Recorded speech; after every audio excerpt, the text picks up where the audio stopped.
karimoti. Turkana abbaan kan keenya dhageenye ragaa qabatamaadhaan irra geenye. Turkana abbaan kan keenya dhageenye ragaa qabatamaadhaan irra geenye. Kiilamaan jaroon keenya dhageenye ragaa qabatamaadhaan irra geenye. Kiilamaan jaroon keenya dhageenye ragaa qabatamaadhaan irra geenye. Oftayi koya saba koo oftayi. Oftayi koya saba koo oftayi. Oftayi koya Oromoo oftayi. Oftayi koya Oromoo oftayi. Koya saba koo Oftayi. koya Oromoo Oftayi. walkee qabadhu Oftayi. seenaa goradhu Oftayi. hayyuu gaafadhu Oftayi. dhaloota gahe Oftayi. dhugaa qabadhu Oftayi. garaa qulqulluu Oftayi. uumaa kadhadhu Oftayi. uumaa kadhadhu Oftayi. uumaa kadhadhu.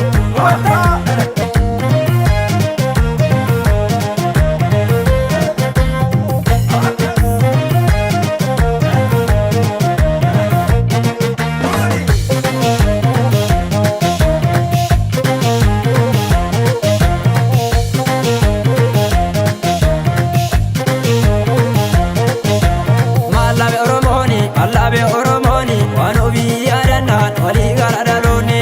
Mallabe Oromooni waan ofii yaadannaan walii gara dhaloonni. Dhugaa wal barsiise wal jaalata Oromooni osoo biyyaa fiigu biyyoota ikaagoonni. Dhugaa wal barsiise wal jaalata Oromooni osoo biyyaa fiigu biyyoota ikaagoonni. Dhugaa wal barsiise jaalala asaabasaaf. Dhugaa wal barsiise Lubbuu gaalii kenne dhugaa wal barsiise haara gaalfii malee dhugaa wal barsiise dadhabee iyyuu hin jenne. dhugaa wal barsiise Cabsee waan alagaa dhugaa wal barsiise. dhufeera galmee dabaa.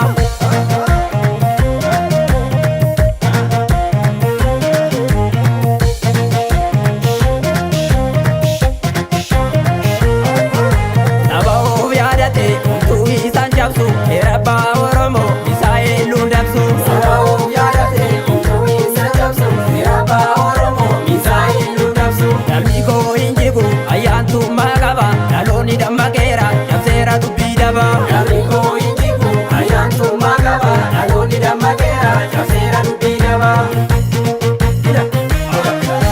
Of dabuun wallaalummaadha beekne alagaa jarraa meeqa eegne. Of dhabuun wallaalummaadha beekne alagaa jarraa meeqa eegne. Ilmaan haadha takka gargar nu baasan nu qoqqooduudhaaf walitti tasaasani. Ilmaan haadha takka gargar nu baasanii nu qoqqooduudhaaf walitti tasaasani. Mee hubadhu yaa Oromoo hubadhu. Mee hubadhu yaa Oromoo hubadhu. Mee hubadhu dhaloota gubee hubadhu. Mee hubadhu dhaloota gubee hubadhu. Dhaloota gubee Hubadhu. diina gubee Hubadhu. formaata nuti Hubadhu. addunyaa dhabu Hubadhu. of taane jira Hubadhu. nooftu gufuun Hubadhu. nooftu gufuun Hubadhu.